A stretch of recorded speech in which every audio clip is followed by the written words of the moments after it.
Un peu de géographie en terminale avec les espaces océaniques, les espaces maritimes, mers et océans au cœur de la mondialisation et en tout cas mers et océans au cœur des programmes d'histoire-géographie depuis maintenant de nombreuses années, puisque cette question était déjà étudiée auparavant en terminale. Elle est même approfondie dans la question de spécialité de géopolitique.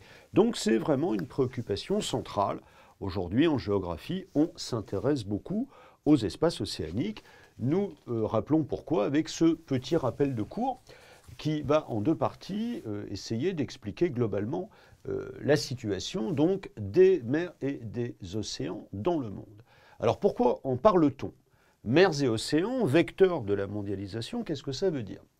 En effet, la mondialisation dont on rappelle que c'est la mise en relation des territoires par des flux d'échanges, entraîne l'exploitation des océans comme une espèce de mondialisation qui irait de plus en plus loin, qui ne se contenterait plus des espaces continentaux, et donc il y a une espèce de conquête des océans par les échanges, par l'intensification de l'exploitation de leurs richesses, par la circulation des hommes, qui fait qu'aujourd'hui, les océans sont au cœur de la mondialisation. On rappelle que 90% des échanges commerciaux se font par voie océanique et que c'est donc devenu d'une importance absolument considérable du point de vue économique. Le conteneur aujourd'hui, le porte-conteneur, c'est ce navire tout à fait symbolique de la mondialisation, puisque c'est le moyen par lequel ces quantités considérables de produits manufacturés sont échangés dans le monde. Alors, les océans, les espaces maritimes nous intéressent en tant qu'espace de ressources et qu'espace de circulation. Quelles sont les ressources qui sont exploitables dans ces océans? D'abord, les ressources halieutiques, c'est-à-dire les ressources de la pêche, qui est pratiquée à grande échelle dans les mers, dans les océans. Les ressources en hydrocarbures, avec les gisements offshore, qui sont en général assez peu éloignés des espaces continentaux, mais qui sont néanmoins localisés dans les espaces maritimes. On peut aussi mentionner les métaux rares, les terres rares, les nodules polymétalliques, qui sont des ressources très importantes pour la haute technologie et qui peuvent être également exploitées dans les espaces océaniques. Espace de circulation, la planète est sillonnée par ces grandes routes maritimes, d'où l'importance des points de passage stratégiques, comme par exemple le détroit de Malacca, que nous voyons ici, qui est au sud de la péninsule malaise, au niveau de l'État de Singapour, et qui est le point de passage le plus important que les navires de commerce utilisent dans le monde. On peut citer d'autres détroits, évidemment, dans le monde, comme le détroit de Gibraltar, mais aussi les canaux transocéaniques, comme celui de Suez ou celui de Panama, qui facilitent évidemment la circulation maritime. Alors, l'intégration des océans dans la mondialisation entraîne des formes d'intégration des territoires aussi dans la mondialisation. C'est là que c'est un petit peu compliqué. Sur cette carte, par exemple, des réseaux de câbles sous-marins qui permettent ces flux d'informations, de capitaux que nous étudions par ailleurs dans le programme de terminale, on voit que certains territoires sont privilégiés, que les littoraux, notamment des territoires du Nord, sont bien câblés, si on peut dire, et qu'il y a donc une forme d'intégration par l'organisation, finalement, des flux qui sont dans les espaces sous-marins.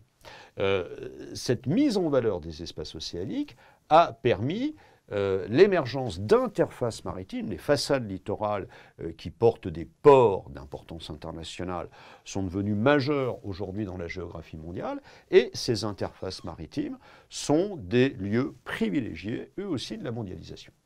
La question de l'appropriation et de la préservation de ces espaces maritimes est évidemment centrale. Alors, on parle d'abord de l'appropriation de ces espaces par la puissance maritime, et par une puissance maritime qui peut être commerciale, mais qui est aussi militaire.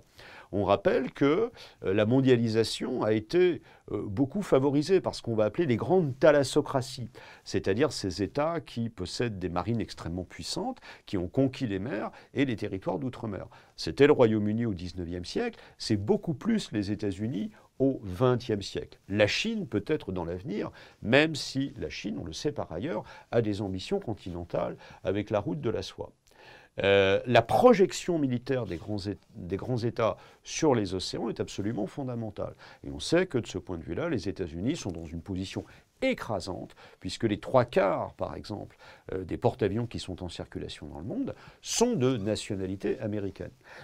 Ces forces militaires qui sont présentes sur les océans servent notamment à la surveillance de la sécurité de ces océans face à des problèmes qu'il faut gérer, comme ceux de la piraterie ou de trafic interdit, comme le trafic de drogue. Alors, ces espaces sont très convoités aujourd'hui. Il y a une compétition pour l'appropriation des espaces maritimes. Effectivement, on a fini par se poser la question de savoir à qui ces océans, ces mers appartenaient. Lorsque le droit international a commencé un peu à se former au XVIIe siècle, on partait du principe de la libre circulation sur les océans, comme si ces espaces étaient à tout le monde. Il a fallu statuer sur la question, et depuis la conférence de l'ONU, qui s'est tenue en Jamaïque, à Montego Bay, en 1982, on a déterminé des zones économiques exclusives, qui sont des zones extrêmement étendues de 200 000 marins, ce qui représente 360 km de rayon, et ces zones appartiennent en fait au territoire qu'elles bordent. L'appétit des grandes puissances est tel pour ces espaces océaniques qui, on le rappelle, regorgerait potentiellement de ressources, que ces zones économiques exclusives sont souvent contestées, sont souvent discutées.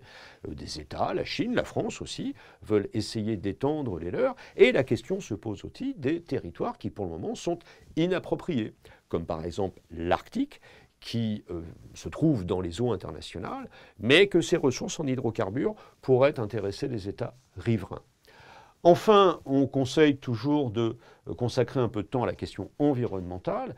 Les océans sont menacés par la pollution, notamment par la pollution du plastique. C'est le fameux 6e continent, avec ces agglomérations de plastique extrêmement polluantes et très néfastes, évidemment, à la biodiversité qui se sont formées dans les océans. Et c'est le rôle aussi des grands États, notamment par leur puissance maritime, de veiller à la préservation des intérêts environnementaux, si on peut dire, des océans et des mers.